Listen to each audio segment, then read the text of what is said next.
Saudações a todos, sejam muito bem-vindos a mais um estudo do Livro dos Espíritos. Toda semana nós estamos aqui em nome da União Espírita de Piracicaba, que nos proporciona esse ambiente, esse espaço, esse tempo para a gente estudar, compreender um pouco mais essa doutrina e poder nos transformar também. Antes de chamar meus colegas, hoje eu tenho uma novidade, nós temos um lançamento. A União Espírita de Piracicaba apresenta um novo programa online, tá? O objetivo é brindar com mais uma tarefa que nos traga paz, esperança aos nossos corações agitados, né? E assim entender as nossas próprias emoções, sentimentos. Então temos mais esse programa virtual que chama Escutando o Coração. Será ao vivo toda segunda-feira, às 8h30 da noite, às 20h30, no canal do YouTube da União Espírita de Piracicaba ao vivo. Tá? E começa na próxima segunda-feira, dia 17 de maio.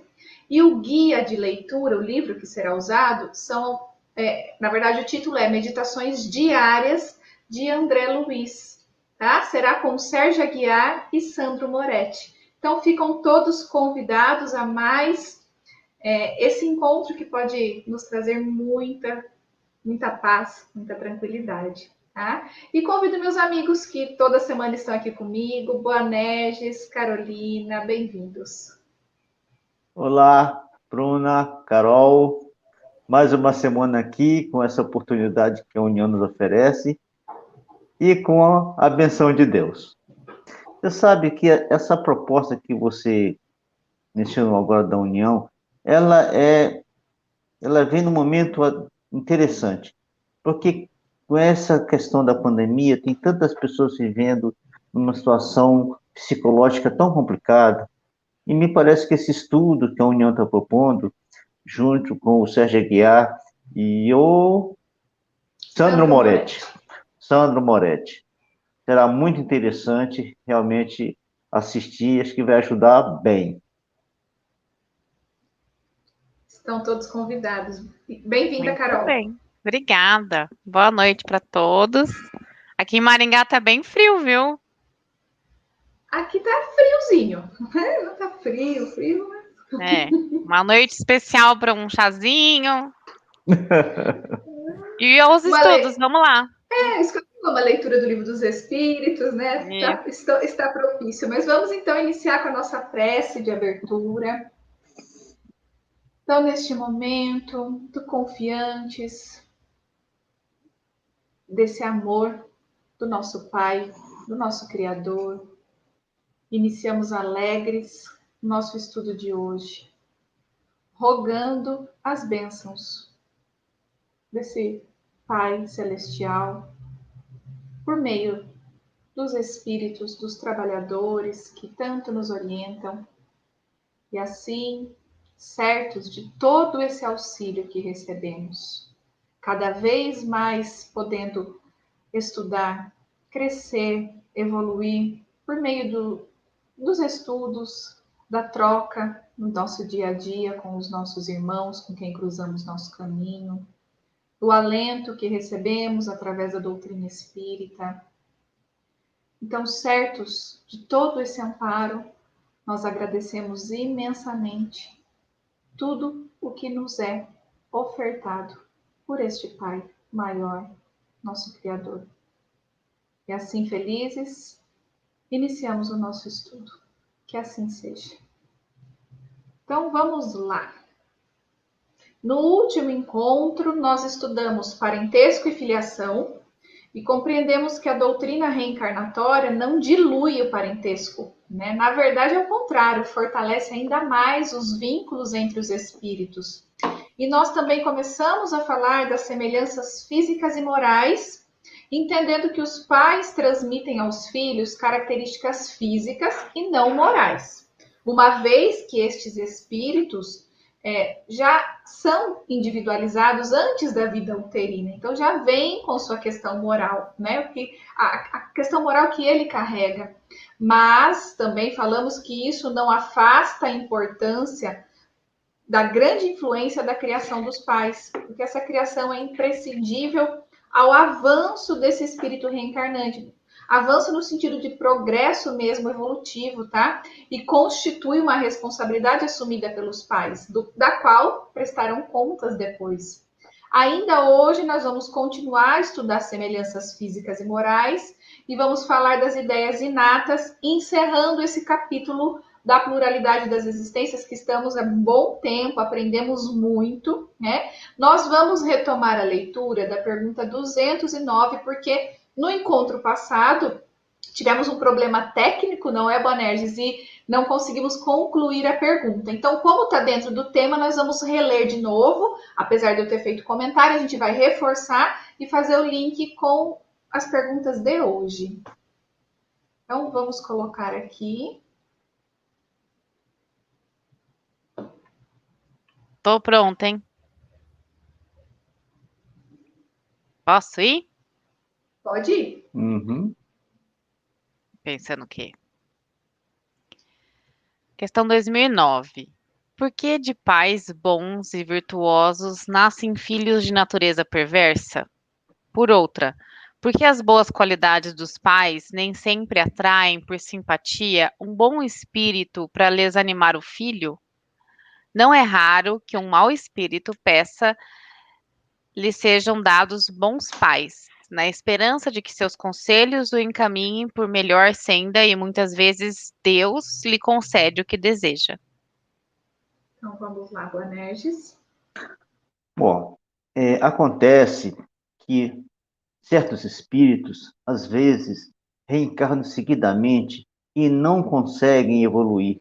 Continuam com as suas mesmas práticas, apesar das propostas de melhoria espiritual e moral que surgem em torno dele, mas ele continua com as mesmas práticas, praticando os mesmos maus, com o mesmo egoísmo, o mesmo orgulho.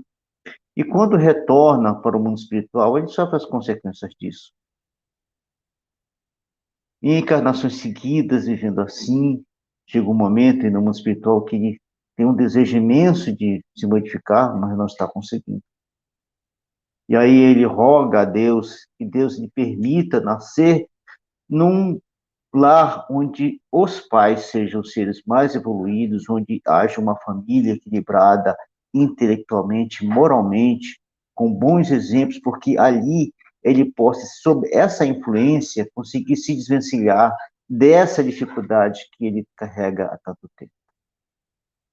Às vezes, Deus considera que é bom para ele, Deus lhe permite. E aí começa um trabalho interessante no mundo espiritual. Por quando Deus dá essa permissão, os espíritos que são responsáveis pela nossa evolução, que fazem a programação de nossa existência atual e para o futuro, eles começam a traçar um plano daquilo que é interessante para que aquele espírito possa reencarnar e aí conseguir se desvencilhar dessa dificuldade. Depois disso, começa a procura por uma família com essas características de inteligência e da moral desenvolvida, onde o lar seja bem estruturado, para que essa família o respeite, o receba, e aí ele possa receber toda aquela orientação, inclusive com aquelas características da pergunta 208 que nós comentamos na semana passada, no que diz respeito à responsabilidade dos pais para com os filhos, dos seus deveres para com os filhos. Mas, para isso, é necessário que essa família o aceite, porque ele não participa do grupo familiar. Ele é um ser estranho naquele grupo familiar. Torna-se necessário que essa família, num diálogo no mundo espiritual com nossos dirigentes, concordem com ele e se preparem para a vinda dele. Somente assim será possível a gente reencarnar nessa condição. Diante dessa situação, desse conhecimento, para aqueles que nos ouvem e que tiverem alguma tendência com essas características, recomendamos que façam um esforço ináudito para mudar seu comportamento, porque esse processo de procurar uma família com essas características não é tão fácil. Encontrar uma família estruturada adequadamente para que alguém possa reencarnar nela com as suas dificuldades morais e eles aceitarem, porque não é obrigado ele aceitar, porque acima de tudo está o seu livre-arbítrio, ele pode não aceitar. E não significa que ele não aceitando que ele estaria infringindo alguma lei de Deus, não. É seu livre-arbítrio. Essa tarefa não é necessário ele passar por ela. Ele não tem nenhuma obrigação e nenhum dever de passar por essa experiência que para eles também será dolorosa, receber na sua família, organizada, bem estruturada, um ser que é adverso a ela e que pode criar mil e um problemas morais de relacionamento, conflitos imensos. Agora, aqueles que aceitarem, esses receberão o sorriso e o beijo de Deus.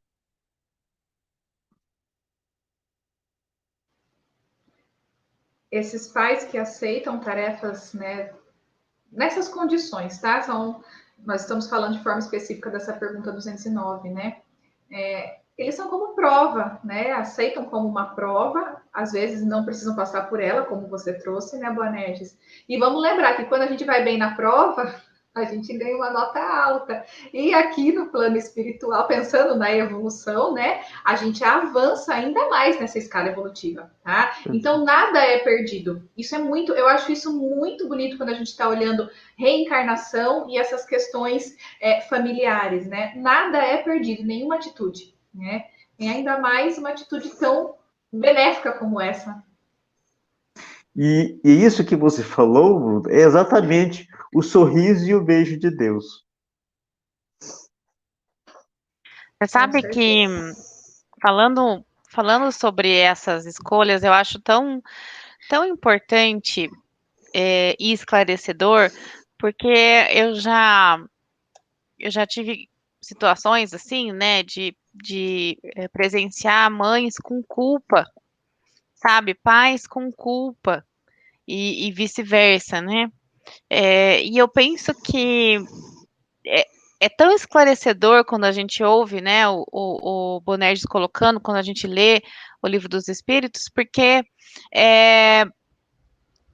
tudo o que acontece, né, e a gente vai ver a questão dos irmãos, pais, etc., ele é para o nosso bem, é para esse desenvolvimento, né? Então, quando a gente pensa, tem esse esclarecimento, parece que isso fica, eu não vou dizer a palavra, não é essa palavra, tá? Mas eu acho que é importante, suave, no sentido de aumentar a sua fé, de confiar em Deus e saber que tudo tem um propósito na sua vida, né?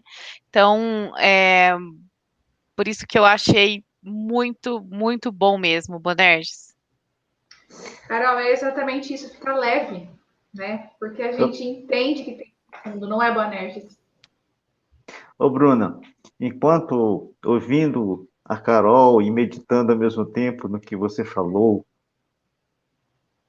tendo o uso do livre-arbítrio, veja só quanto essa família pode avançar. Porque era algo que não estava na sua programação familiar, não estava na programação reencarnatória. E é eles, difícil, hein?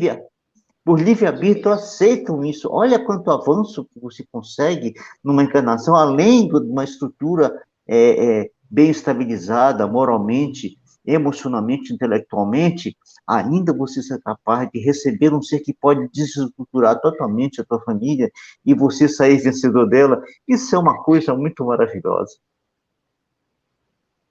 Mais uma vez a gente vê a bondade desse Deus, né? Vamos continuar a leitura nesse tema, então. Vamos lá.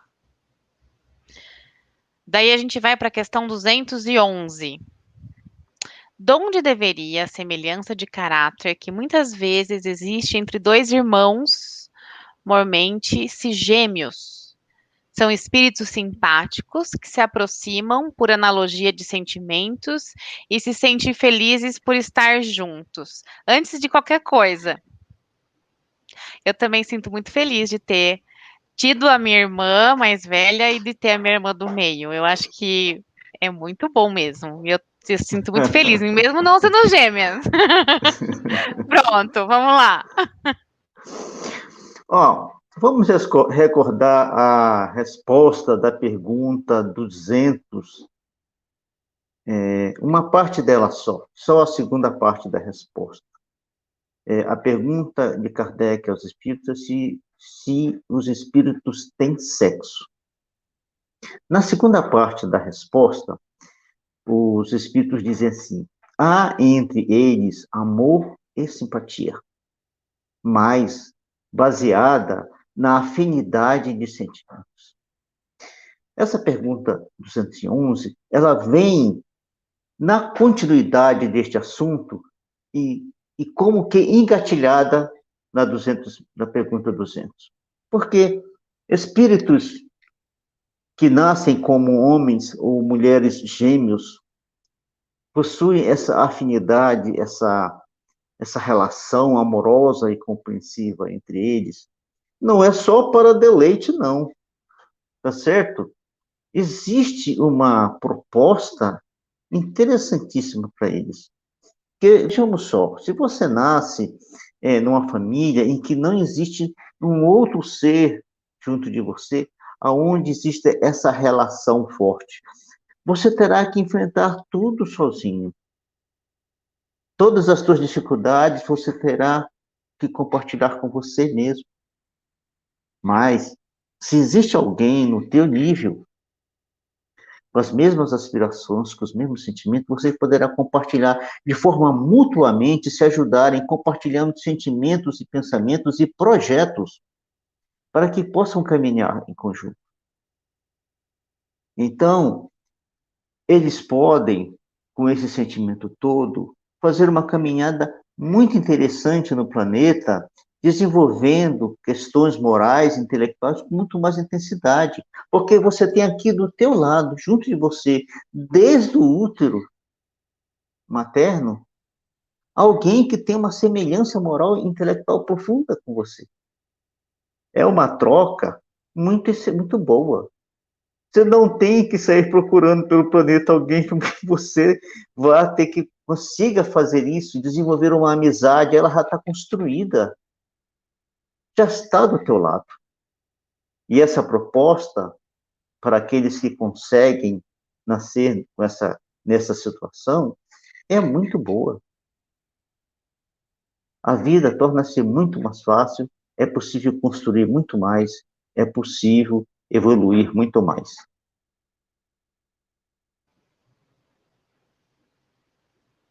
Então, podemos seguir a leitura. Vamos falar mais de irmãos, né? Então, vamos continuar. É hoje que meu coração derrete. 216. Em suas novas existências, conservará o espírito traços do caráter moral de suas existências anteriores? Isso pode dar-se, mas, melhorando-se, ele muda. Pode também acontecer que sua posição social venha a ser outra, e de senhor passa a escravo. Inteiramente diversos serão seus gostos e dificilmente o reconheceríeis.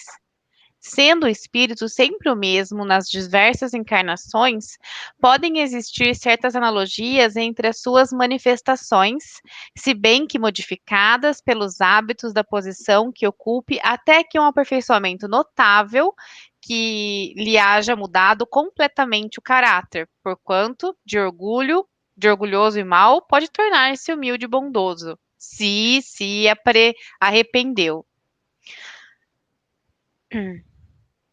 Acabou já? Bom, Ah, é a outra que é maior, né?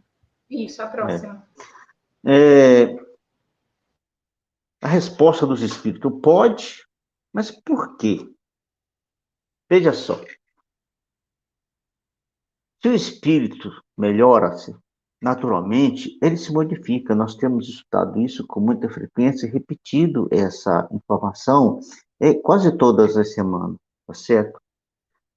Mas aí tem uma coisa que a gente fica difícil de compreender, às vezes, quando a gente olha para o mundo, principalmente no Brasil, e vê tanta disparidade de situações. Tá certo? Vamos imaginar a condição de uma pessoa pobre e uma outra rica. as condições de hábito, de costume, de possibilidades e o ter são completamente diferentes. Mas por que que isso acontece? Qual que é essa questão tão díspare? Pessoas com uma condição financeira tão grande, com tanta facilidade na vida e outras com outra tão difícil. No processo de evolução e de educação de nós, os espíritos usam um recurso psicológico interessante. Quando nós nascemos numa classe social, digamos, rico, e nós não conseguimos nos desembaraçar e cumprir fielmente com a nossa proposta, e aí a gente usa a riqueza para a devassidão, tornamos-nos mais egoístas e mais orgulhosos pela posse dos bens materiais. Na próxima, haverá um processo de reversão. Porque se você falhou como rico, você não vai retornar como rico de novo, porque senão você vai cometer as mesmas fraquezas, você vai se entregar às mesmas fraquezas e cometer os mesmos erros. E se comprometendo ainda mais com as leis de Deus. Então, os espíritos que coordenam a nossa existência, que planejam a nossa existência para a nossa melhoria, lógico, de comum acordo com a gente, eles nos propõem que a gente nasça na inversão social, como pobres, onde tudo é mais difícil, onde a luta pelos recursos materiais para o seu sustento, a tua manutenção vivo no planeta, há uma séria dificuldade para isso. A gente vê aí. Você imagina alguém que foi muito rico, que morava no Morumbi, num palacete, São Paulo, desencarna, não consegue cumprir exatamente com a sua proposta. Dali a alguns anos, ele nasce na favela de Heliópolis, ali pertinho. Vejam o contraste. O contraste é imenso. As possibilidades, as dificuldades serão muito grandes. Então, nessa situação, talvez seja um pouco difícil você reconhecer esses traços de caráter, porque há uma diversidade tão grande de situações, de possibilidades, que pode ser que a gente não conheça. Agora, é preciso considerar que o espírito é o mesmo, não é outro. Sendo o mesmo espírito, é natural que ele traga certas semelhanças com aquilo que ele foi no anterior. Imaginemos uma pessoa nessa condição de pobreza, mas que ela demonstra um caráter muito orgulhoso, de muito egoísmo. A pobreza não nos proporciona esse sentimento. A pobreza, como é que a pobreza vai nos proporcionar o orgulho, sendo que tudo é mais difícil? É difícil comer, é difícil morar, é difícil vestir-se, é difícil cuidar da saúde. Tudo para você. Às vezes, você tem que se submeter, às vezes, não sempre, não é? Para quem é muito pobre, se submeter para cuidar da tua saúde, o ambiente público. E ali o tratamento não é o mesmo quando você, na encarnação era rico, que vinha o helicóptero na tua casa, no heliporto que você tinha na tua casa, te buscar para levar você para o hospital. É diferente.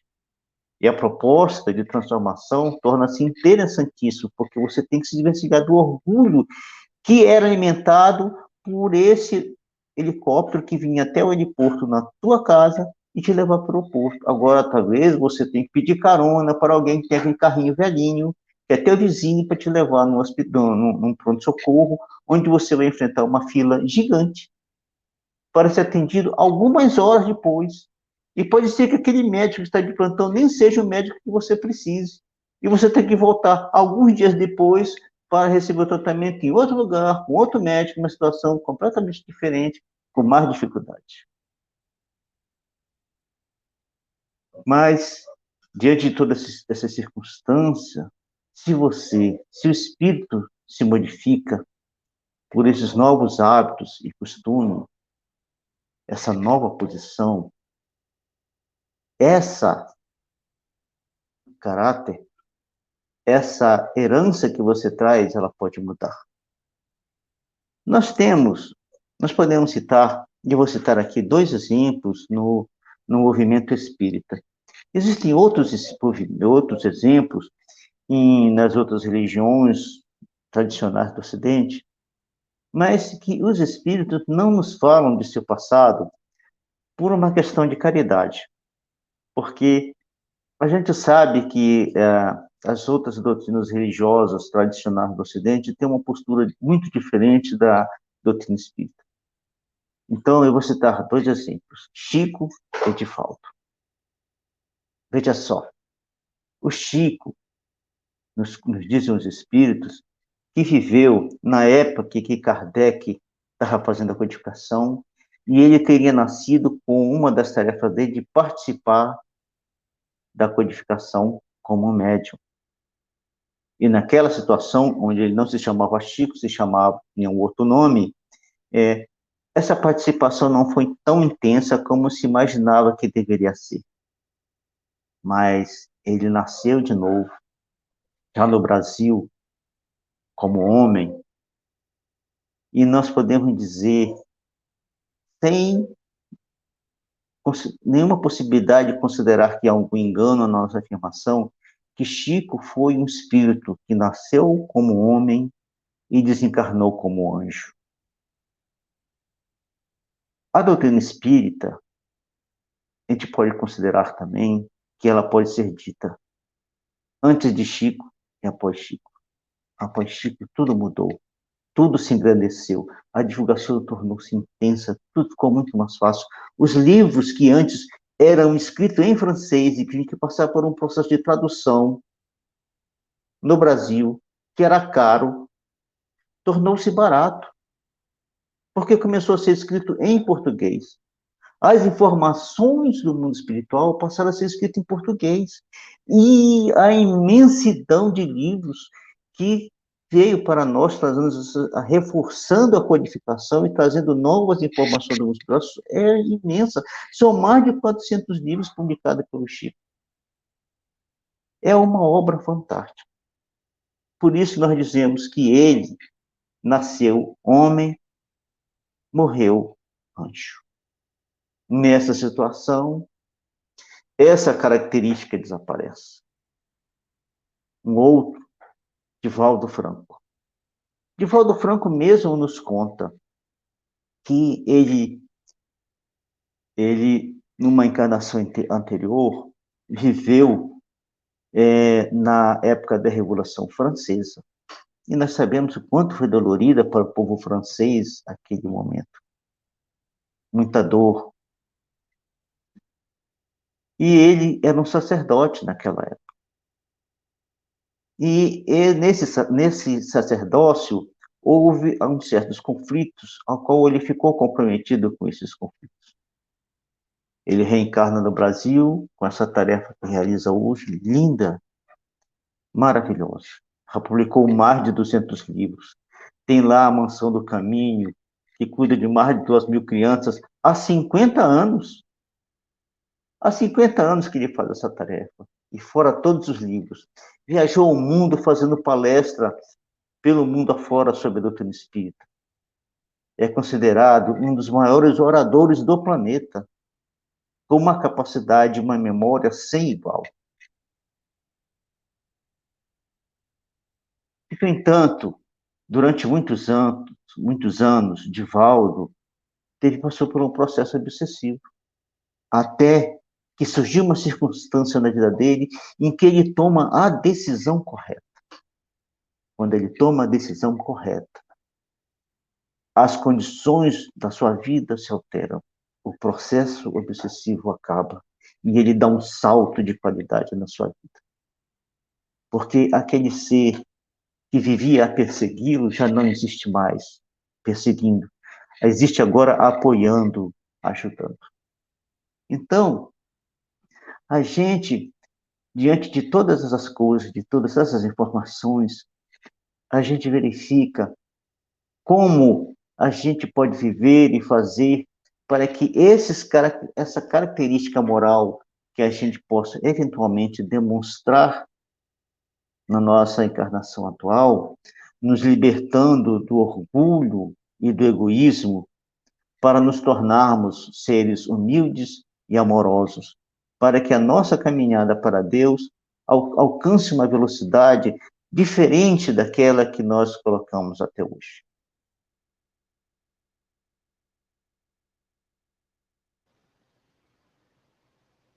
É muito legal quando a gente pode falar de exemplos, né? E algo tão próximo da gente. Eu acho que isso além de ilustrar, nos traz uma esperança, né? Que nós estamos caminhando. Acho que é essa a questão, né? E essa pergunta ela é muito, muito esclarecedora mesmo, porque o espírito conserva a individualidade, conserva todas as suas experiências, tá? Mas entre uma encarnação e outra, o salto pode ser tão grande que, de fato, moralmente, não se reconheça ele.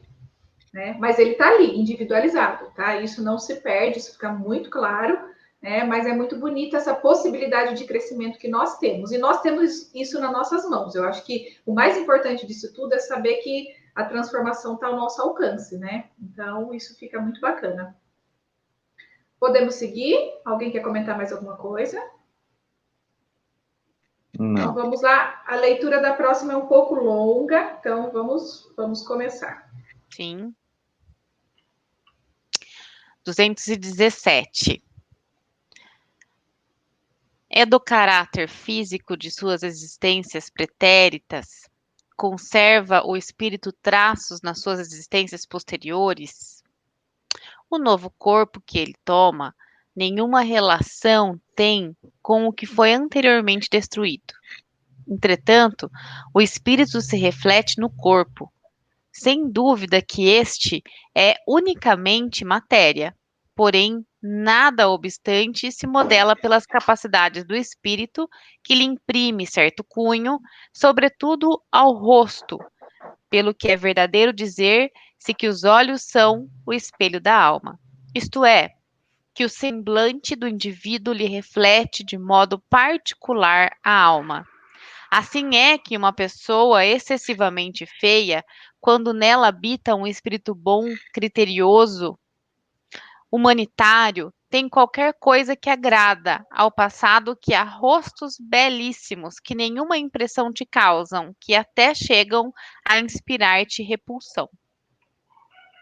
Poderia supor que somente corpos bem moldados servem de envoltório aos mais perfeitos espíritos, quando o certo é que todos os dias deparas com homens de bem, sob um exterior disforme, sem que haja pronunciada parecença, a semelhança dos gostos e das inclinações pode, portanto, dar lugar ao que se chama um ar de família. Nenhuma relação essencial guardando o corpo que a alma toma numa encarnação com o de que se revestiu em encarnação anterior, visto que aquele lhe pode vir de procedência muito diversa da deste. Fora absurdo pretender-se que, numa série de existências, haja uma semelhança que é inteiramente fortuita. Todavia, as qualidades do espírito frequentemente modificam os órgãos que lhe servem para as manifestações e lhe imprimem ao semblante físico e até ao conjunto de suas maneiras um cunho especial. É que, sob um envoltório corporal da mais humilde aparência, se pode deparar a expressão de grandeza e da dignidade, enquanto sob um envoltório de aspecto senhoril se percebe frequentemente a da baixeza e a da ignomínia. Você já pesquisou essa palavra, Bruna? Já pesquisa aí pra gente. Não é pouco frequente observar-se que certas pessoas, elevando-se da mais ínfima posição... Ops, espera aí. Vamos lá. Pode seguir. Então vou retomar. Não é pouco frequente observar-se que certas pessoas, elevando-se das mais ínfima da mais ínfima posição, tomam sem esforços os hábitos e as maneiras de alta sociedade. Parece que elas aí vêm a achar-se de novo no seu elemento. Ora, outras, contrariamente, apesar do nascimento e da educação, se mostram sempre deslocadas em tal meio. De que modo se há de explicar esse fato, senão como reflexo daquilo que o espírito foi antes? Acho que tem uma nota agora, né? Não, acabou. Essa já era a nota de Kardec, tá? Essa última. Ah, tá. Então vamos lá. Bruna, Ignomínia. Vocês querem que fale o significado? Eu quero, vamos lá. Então, ó, ignomínia é uma grande desonra infligida por um julgamento ou uma degradação social, tá? É o caráter daquilo que degrada, que humilha, tá? ô Bruna, depois desse comentário de Kardec, eu vou falar o quê? Eu também não sei o que a gente pode falar. Ah, eu Vamos tenho lá. o que falar. Eu tenho. Eu Você tenho. quer falar, Você não você quer. quer Você falar, sabe que eu você fiquei quer falar primeiro pensando. ou você quer falar depois? Não, vou falar rapidinho. Eu fiquei Tá. pensando, sabe, na questão até dos gêmeos que nós falamos hoje, né? É, eu, eu lembro que eu tenho, né, amigas, mas é que na minha infância eu tinha duas amiguinhas gêmeas, coisa mais bonitinha nesse mundo. E elas eram idênticas, idênticas. E eu as reconhecia pelo olhar. Olha que impressionante, né? Na hora que eu estava lendo o texto, foi o que me veio à cabeça, assim. Lembrei das duas, assim. Mas não é, Bonerges? É isso mesmo. Bom, vamos lá. Quando nós desencarnamos, o nosso corpo atual, ele se destrói. Nenhum traço dele fica com o espírito. Quando o espírito se desprende das suas vibrações, das suas energias de conexão com o corpo, nenhum traço fica. Se ele apresentar algum traço do corpo, é porque ele deseja assim se apresentar. Ele desejando assim se apresentar com os traços do último corpo, ele se apresentará. Porque em outras encarnações anteriores ele terá outros traços. E se nasceu como mulher, não poderá ser os mesmos traços, não é? Mas, quando nascemos de novo, teremos um novo corpo, que nada tem a ver com o corpo anterior. Mas então, como é que isso pode acontecer? Isso acontece porque quem molda o corpo, quem dá os traços para o corpo, é o espírito. Porque é através do perispírito. O espírito molda o perispírito. E nessa relação de reencarnar, aquilo que o espírito imprimiu no perispírito é transferido para o corpo. Então, a sua essência, ela está impressa no perispírito que, por conseguinte, imprime no corpo físico. E quando se diz que esse caráter, ele aparece pelo semblante, porque é através dos olhos. Os nossos olhos é o sentido que faz perceber as coisas que estão mais distantes de nós. Os ouvidos e os olhos. Os outros sentidos nossos, a fala é porque sai de nós, mas o sentido da respiração está em nós. O sentido do tato está em nós, mas os olhos pegam o que está distante. E nesse pegar o que está distante, nós imprimiríamos o valor naquilo que nós olhamos em função daquilo que somos. Então, os nossos olhos vão representar essa característica. Não é à toa que, como Kardec, como os espíritos comentam, e essa informação não é uma informação espírita, ela já existe na humanidade há muito tempo, de que os olhos são o espelho da alma. Porque os olhos refletem a nossa essência. Isso é tanto verdade que teve o exemplo da Carol. Mas, se nós olharmos para as pessoas e tivermos a oportunidade de perceber os seus olhos, o seu semblante, principalmente os olhos, nós seremos capazes de ver coisas que não demonstram o corpo, não demonstram nem o comportamento aparente, porque às vezes o comportamento nosso é controlado, nós nos controlamos em sociedade para não apresentar certas características da nossa essência. Mas se a gente prestar atenção nos olhos, a gente verá essas questões manifestas. Será necessário observar por um longo tempo, né, com muita perspicácia e, logicamente, com caridade e com respeito, para que a gente não viole o direito das outras pessoas. Isso tudo quer dizer que nós, a essência nossa, é refletida através de nós. E eles ainda nos dão um exemplo das questões de pessoas bonitas e pessoas feias. Quantas pessoas que nós conhecemos que são bonitas, mas, no entanto, têm uma ação, uma atitude, um comportamento que não nos sentimos agradável perto delas. E quando nós fitamos o rosto, às vezes a gente percebe um ar de uma certa vulgaridade. E nós sentimos um certo desejo de afastamento. Porque a gente percebe naquele semblante que não há carinho, não há educação, não há respeito, há uma certa ironia, uma certa postura orgulhosa. Tá certo? E às vezes já tem pessoas que não são belas, são pessoas normais, com semblantes que não se destacam de forma alguma. A gente olha para elas e olha para muitas outras pessoas, terão muitas iguais em que é uma beleza comum. Mas que, no entanto, é tão gostoso estar perto delas. É tão gostoso conversar, é tão gostoso olhar para elas, porque elas transmitem isso através do seu semblante, essa qualidade moral, esses valores que ela possui.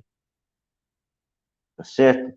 Então, a gente, nesse caso dessas pessoas que têm essa característica, naturalmente, elas refletem os seus gostos e as suas semelhanças de outras existências.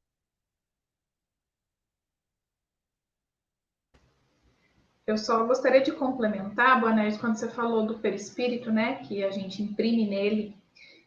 Isso é muito importante, por exemplo, quando tomamos atitudes de não cuidados com o nosso corpo na atual existência ou alguma existência, tá? E a gente pode refletir no perispírito e numa próxima encarnação nascer com alguma questão de saúde em decorrência, tá, de ter impresso mesmo nesse perispírito essa questão. Por exemplo, né, o fumo, a bebida alcoólica, são alguns dos exemplos mais comuns, tá? Nós podemos imprimir essa característica no nosso perispírito, tá? E é isso que, essa pergunta que Kardec responde, mas ele fala assim, não é que a gente leva semelhanças físicas, é isso que ele quis dizer, tá? Até porque o corpo se destrói, a gente vai passar por um outro processo reencarnatório, um outro DNA, porque tem uma outra família, no sentido, né, pode ser na mesma família, mas assim, é uma outra mãe, um outro pai, então esse não é o corpo fisicamente semelhante, mas nós temos essas características que podemos levar, tá? E como essa é a última pergunta, pode falar, Boanerges. Viu, Bruna? Você citou o álcool e o fumo, mas tem uma outra coisa que a gente faz diariamente e que a gente nem percebe, é a alimentação. Ela também pode imprimir muitas doenças em nós, que nós, na próxima reencarnação, teremos que resolver. Não é? Mas isso não quer dizer que nós estamos imprimindo no espírito as características do corpo, não. É porque nós, com a nossa ação não adequada, a gente imprimiu no perispírito e criou doenças no perispírito. E agora esse perispírito precisa ser sarado, e ele vai sarar na próxima reencarnação. Exatamente essa divisão que Kardec vem responder nessa pergunta, né? Uma coisa é semelhança física, outra coisa é o que a gente pode imprimir no perispírito, né? E só um outro detalhe, a gente falou bastante, né? A gente está encerrando esse tema, nós vamos entrar no tema final desse capítulo agora. Mas brevemente eu queria lembrar, a gente falou bastante de afinidade e simpatia, tá?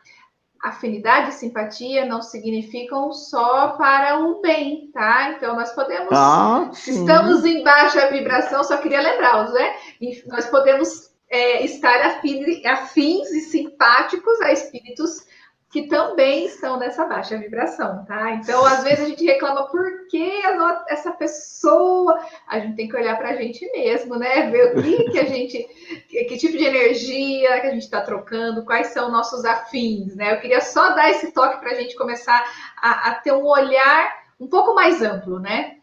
Que é o que o Espiritismo nos convida. Podemos seguir para o próximo tema? Bruna, você vai fazer com a próxima?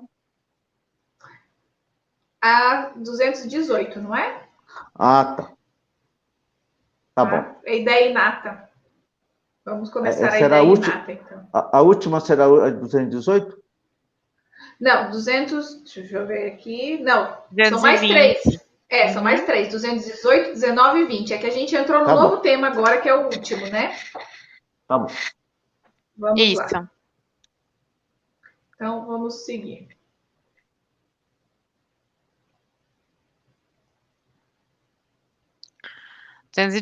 Então. Encarnado, conserva o espírito algum vestígio das percepções que teve e dos conhecimentos que adquiriu nas existências anteriores? Guarda vaga lembrança, que lhe dá o que se chama ideias inatas. Aí ele divide em A e B, né? A. Não é então quimérica a teoria das ideias inatas? Não. Os conhecimentos adquiridos em cada existência não mais se perdem. Liberto da matéria, o espírito sempre os tem presentes. Durante a encarnação, esquece-os em parte, momentaneamente, porém a intuição que deles conserva lhes auxilia o progresso. Se não fosse assim, teria que recomeçar constantemente. Em cada nova existência, o ponto de partida para o espírito é o que na existência procedente, ele ficou. Aí depois a B, que se refere também à questão 216, grande conexão deve então haver entre duas existências consecutivas? Nem sempre. Tão grande quanto talvez o suponhas, dado que bem diferentes são, muitas vezes, as posições do espírito nas duas, e que, no intervalo de uma a outra, pode ele ter progredido.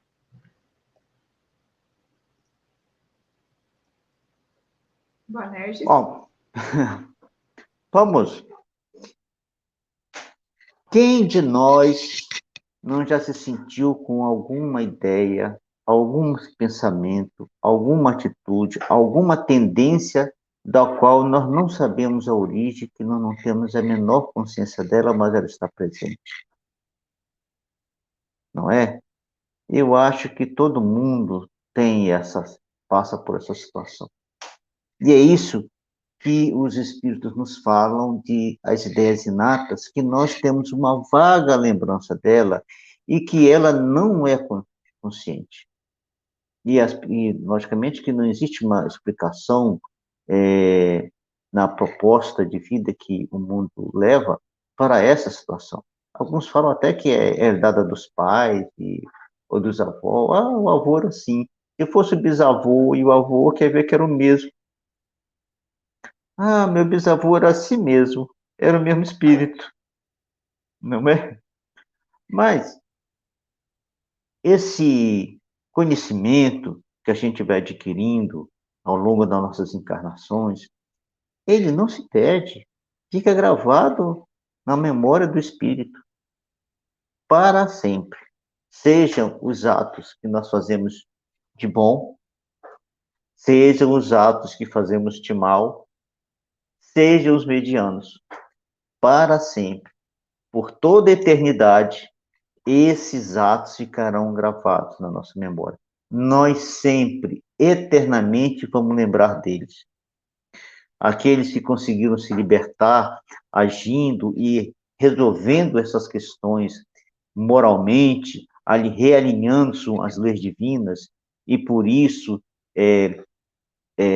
tornam os seus atos menos dignos, solucionados, não terão mais esse problema, mas na memória estará guardado. E essas são as ideias inatas que todas nós temos, tá certo? Como estará sempre guardada isso, tá certo? Vem para nós uma demonstração clara e inequívoca da reencarnação. Se não houvesse a reencarnação, isso não aconteceria com a gente.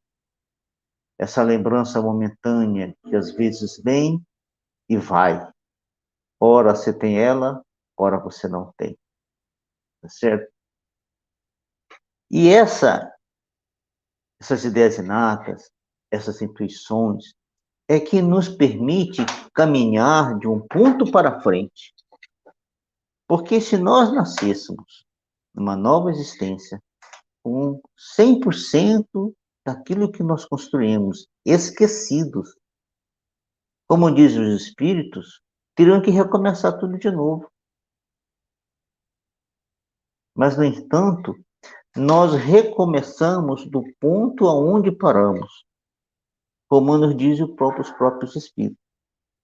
Muitas vezes há um equívoco na interpretação da situação, porque os próprios espíritos nos dizem que é possível desenvolver no mundo espiritual. Nós que ainda estamos precisando de reencarne na carne, e os espíritos nos dizem que a encarnação existe para que a gente evolua, a gente, quando desencarna, vai para o mundo espiritual e nós realmente nos adiantamos lá.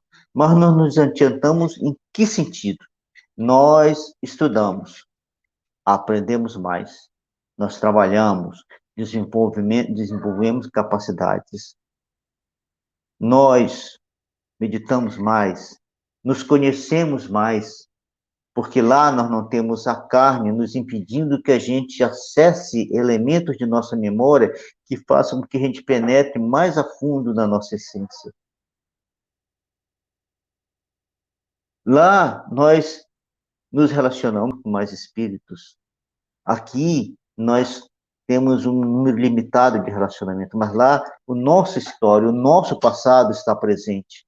Podemos nos relacionar com muito mais, receber informações, orientações e nos prepararmos para uma nova reencarnação. Com toda essa bagagem, nós nascemos em condições de crescer mais, de evoluir mais. Porém, quando nós nascemos, e aí isso é importantíssimo isso, a gente considerar e não esquecer dessa informação, porque a gente pode ficar com a ideia equivocada de que, pelo fato de no mundo espiritual a gente adquirir todas essas coisas, nós vamos nascer mais evoluídos. Não. Os próprios espíritos nos dizem que nós nascemos no ponto onde paramos. Porque é aqui, reencarnado, no mundo físico, que nós vamos treinar todos esses recursos que nós adquirimos no mundo espiritual. Vamos torná-lo realidade. Aí que eles vão fazer parte da nossa essência, do nosso ser, do íntimo de nós. Lá está tudo na nossa memória, está tudo gravado, porque nós estudamos, como falamos agora, nós nos relacionamos, nós conversamos com seres mais evoluídos que nós, eles nos orientam, nos fazem propostas, uma série de condições que tornam a nossa vida mais adequada e melhores preparados. E ainda retornamos. Como falamos, no mesmo ponto, porém, munidos de muito mais recursos, de muito mais possibilidades. Munidos de seres em torno de nós, tanto no mundo espiritual quanto no mundo material, que podem nos permitir avançar mais. Com outras possibilidades, já não serão as possibilidades de 200 anos atrás, serão outras, o mundo terá mudado, terá desenvolvido tecnologias, as cidades já não serão as mesmas. os recursos materiais serão diferentes. Tudo isso para nós será fantástico no processo evolutivo. Mas o ser é o mesmo de 200 anos atrás. Tá certo? Boanerges, é como na escola, né? A É gente como na estuda, estuda, escola. estuda e vai fazer a prova. Aqui é a nossa prova. Exatamente. Porém, nem sempre essas posições e essas semelhanças com a vida anterior são tão grandes, tá certo? Porque tudo isso que aconteceu no mundo espiritual nos permite que a situação nova aconteça, como nós já mencionamos, tá certo? E aí, os espíritos nos recomendam a refletir na questão 216, quando eles perguntam o que é que acontece quando você nasce de novo. E vamos olhar lá na 216? Olha lá. 216. A pergunta é, se você traz o teu caráter moral para a próxima existência. Se não fosse assim, do que adiantou desenvolver valores morais? Se na próxima existência os valores morais ficam de lado, não é? É isso aí. Ó, eu só vou falar para quem gostou dessa ideia de ficar estudando entre uma encarnação e outra, esse período chama erraticidade, a gente vai falar dele no próximo capítulo, tá? Então a gente não vai falar hoje, só estou dando spoiler, mas no próximo estudo a gente vai já entrar na erraticidade, né, Boanerges? Ô, Bruna, e não é só estudo, não. É trabalho também. Trabalho. E muito trabalho. Aqueles que quiserem ter uma noção mais adequada de como se trabalha no mundo espiritual, nós recomendamos que estude André Luiz, começando pelo nosso lar. Será um exemplo fantástico de como o mundo espiritual é organizado e quanto trabalho há no mundo espiritual. Excelente. Vamos continuar então? Tem mais duas perguntas. Carol, você lê para gente? Leio as duas na sequência? Pode ser em seguida, Boanerges? Vamos fazer separado? Sim, senhor. Não, só por causa do comentário. Vamos lá então. Né? Então, vamos lá. Qual a origem das faculdades extraordinárias dos indivíduos que, sem estudo prévio, parece ter a intuição de certos conhecimentos, o das línguas, do cálculo e etc. Lembrança do passado, progresso anterior da alma, mas de que ela não tem consciência. De onde queres que venha tais conhecimentos? O corpo muda, o espírito, porém, não muda, embora troque de roupagem. Acho que é bem uma conclusão, né? Bem, continuação do outro. Essa resposta de o corpo, o espírito não muda, é no sentido de que é o mesmo espírito, mas ele mudou. Mudou de valor, mudou de conhecimento, não é? Então, a gente pode analisar nós mesmos, cada um de nós, nas nossas tendências. Algumas pessoas, por exemplo, nascem e querem tanto uma profissão, não é? Parece que eu vou fazer aquilo, né? Outras vão fazer aquilo outro. É como que uma força o arrastasse para aquilo ali e ele não sabe de onde vem. Aí podem dizer assim, veja, mas no passado, há 300 anos, essa profissão não existia, mas a base existia. A base existia. Aquele conhecimento, agora está com outra característica, mas a base existia lá no passado. E você traz ela agora, e diante da nova situação que o planeta nos oferece, você começa a agir com essa tendência, com essas questões que fazem com que você se manifeste de forma extraordinária numa situação. As pessoas vêm dizer, tal coisa eu não consigo. Alguns dizem assim, mas eu não consigo entender a matemática, não aprendo, só sei fazer a adição e subtração. Não me pede para fazer outra coisa que eu não sei, consigo fazer. Eu não consigo fazer uma raiz quadrada. Mas tem outros que aprendem isso com uma facilidade imensa. E desenvolvem mais ainda a matemática, porque possuem nelas essa característica que trouxeram que essa faculdade que agora, numa nova situação em que o planeta evoluiu, em que a sociedade evoluiu, em que a tecnologia é nova, todos os conhecimentos são novos, ele se manifesta de forma extraordinária.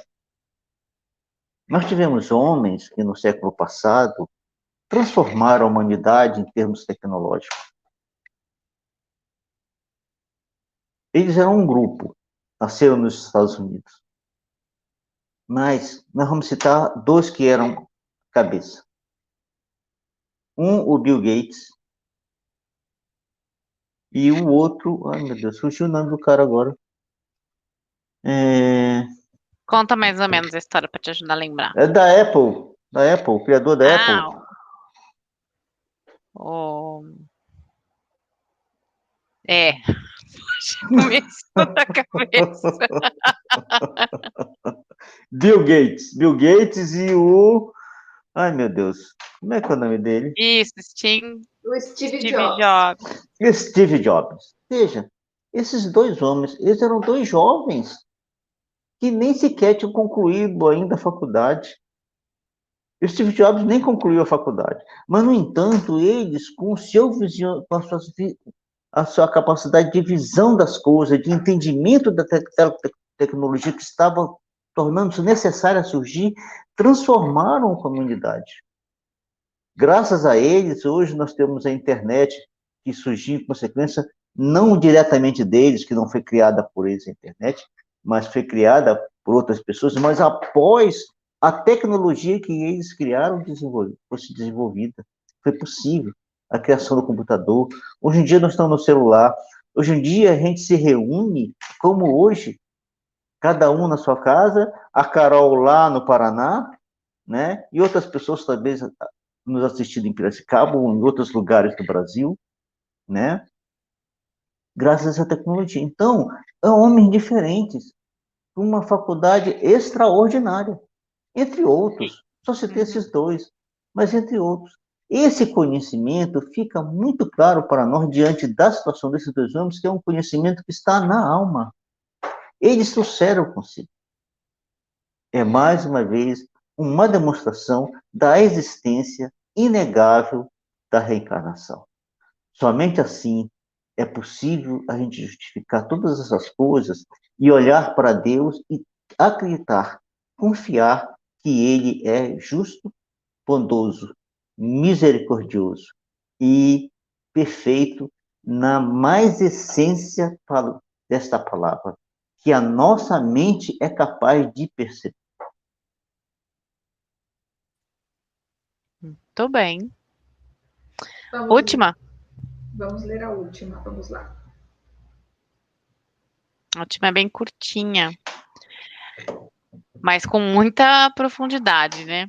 Pode o espírito, mudando de corpo, perder algumas faculdades intelectuais, deixar de ter, por exemplo, o gosto das artes? Sim, desde que conspurcou, é outra palavra. Ó, vamos lá. Desde que conspurcou a sua inteligência ou a utilizou mal. Ademais, uma faculdade qualquer pode permanecer adormecida durante uma existência, por querer o espírito exercitar outra, que nenhuma relação tem com aquela. Esta, então, fica em estado latente para reaparecer mais tarde.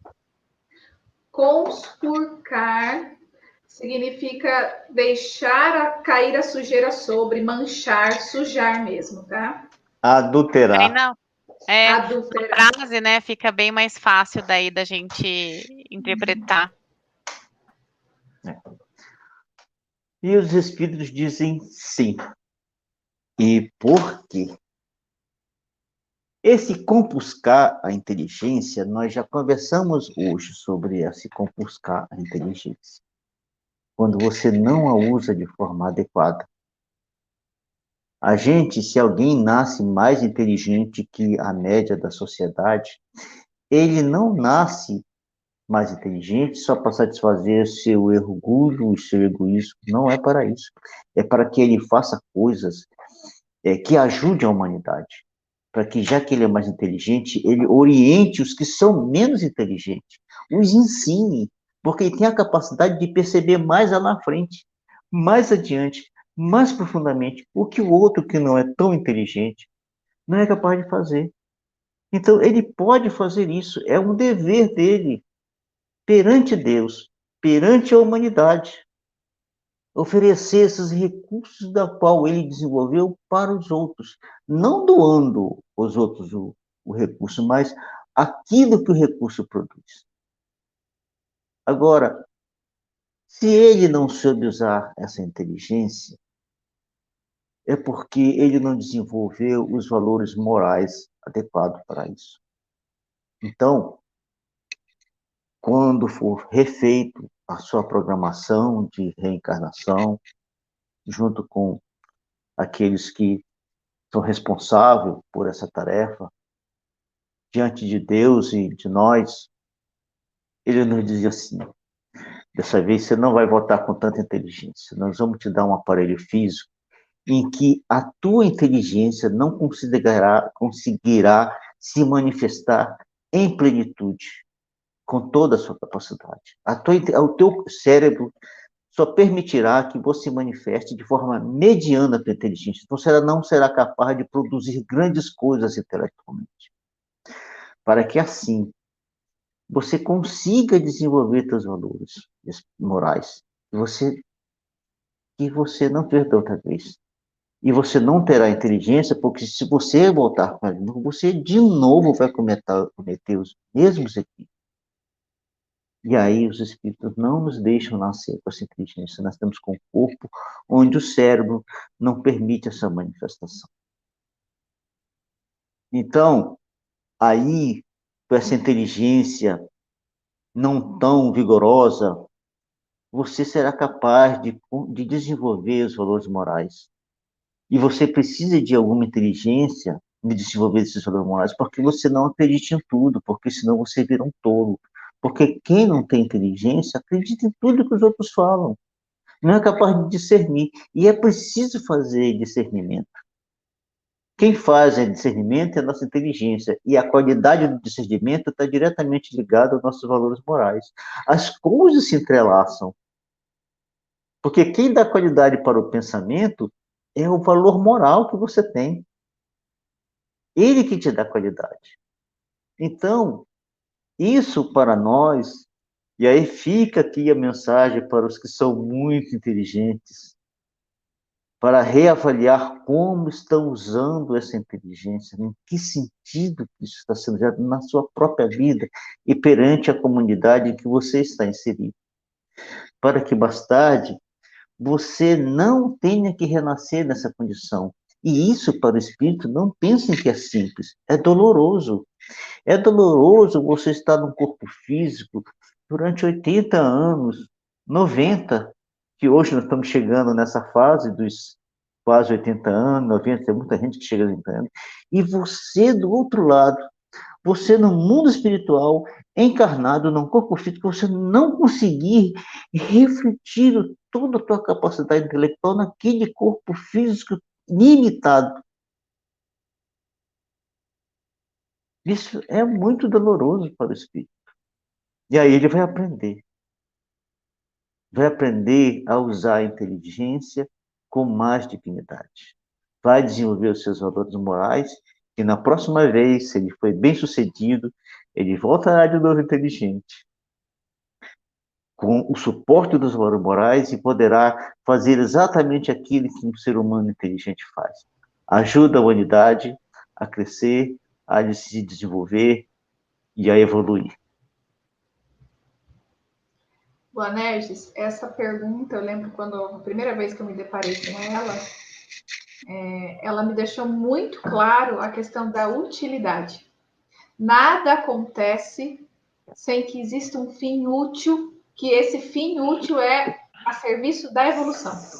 Tudo dentro dessa criação divina, dentro das leis divinas. Quando a gente entende, nossa, eu tenho essa capacidade, mas nessa encarnação ela vai ficar dormente, latente, porque ela não vai ser útil para mim, tá? A gente consegue compreender que tem algo muito maior por trás, né? E eu acho isso, para mim, é magnífico. É algo que, de fato, só vem complementar o que a gente vem estudando, né? Nesse tempo todo. Eu acho que isso acrescenta muito mesmo. É Carol, você porque, quer comentar? Ah, veja, boa, Merges. não, pode falar. Carol te falou alguma coisa, pode falar. Depois eu Eu falo. quero falar que eu estou É. muito feliz. Ah, então tá bom. Veja só, por quê? Primeiro que nós não somos uma ilha, não é? Nós somos um ser constituído, pleno em nós mesmos, mas na nossa forma de no viver, na nossa relação, nós não somos uma ilha. Então, cabe àqueles mais preparados ser útil aos menos preparados. É da lei divina isso. Veja, se não fosse assim, Jesus não teria nascido no planeta. E não teria trazido para a gente a mais bela mensagem que a humanidade já viu. Apesar de já existirem muitas mensagens espirituais no planeta, desde os primórdios, desde a época dos capelinos, quando vieram para o planeta. Desde aquela época, as mensagens vêm para nós. Mas o Cristo foi, assim, o ápice disso. E, no entanto, ele, como o espírito mais evoluído do planeta, veio até nós trazer tudo o que ele sabia. De forma muito simples, maravilhosa, qualquer um compreende. Ninguém precisa ter arrobos de inteligência, inteligências elevadíssimas para entender o que ele falou. Qualquer inteligência mais simples pode entendê-lo facilmente. E ele Quantas vezes cumpriu a fielmente gente, sua tarefa. quantas vezes a gente não se sente numa situação que quer agradecer aquele profissional que te atendeu, né? Seja um profissional da área da saúde, um guarda de trânsito, um bombeiro, sabe? Eu quero dizer de uma forma geral, né? Não especificando, mas esse sentimento de gratidão, não porque o outro é mais inteligente que você, não, mas por esse servir no sentido de contribuir com Doar, e isso. doar de si mesmo, né? Isso, é isso aí, Bruna. Então, esses momentos, eu penso que a gente tem que guardar para retribuir, né? E é um fluxo no universo muito grande. Às vezes a gente recebe essa bondade, essa doação, e a gente tem muita vontade também, e essa percepção de devolver para o universo, não que seja para a mesma pessoa, mas que possa ser movimentado todo esse sentimento, né, em ação. E assim a gente evolui, né? E eu acho que não teria meio melhor da gente encerrar esse capítulo hoje.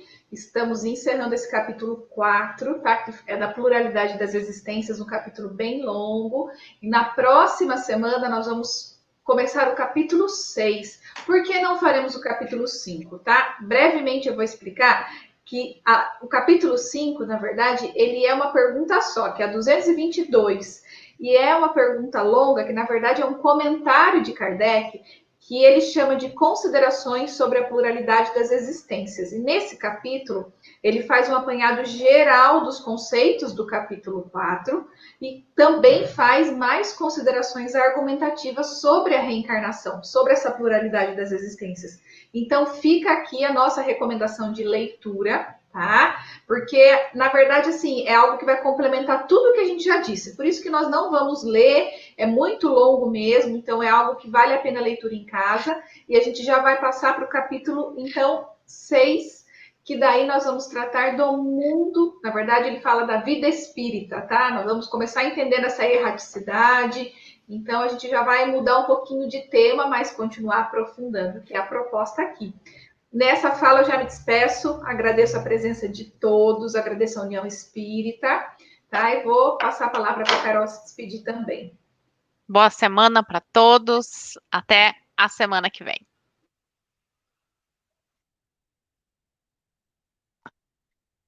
Então, diante todas essas novas possibilidades que aprendemos hoje, da beleza dessa doutrina espírita, dessa proposta que Deus nos enviou através de Jesus e que Jesus materializou-a em Kardec, nos sentimos assim num estado de júbilo muito profundo, profundamente desagradecido ao nosso Pai por todas as coisas que Ele está e traz para nós. Isso só aumenta a nossa responsabilidade, mas nos traz profunda alegria e uma sensação de felicidade, de alívio por estarmos diante desse todo esse conhecimento. E assim, dirigindo nossos pensamentos ao nosso Pai, a Jesus, nosso Mestre querido, agradecemos de todo o nosso coração por essa situação que nos encontramos.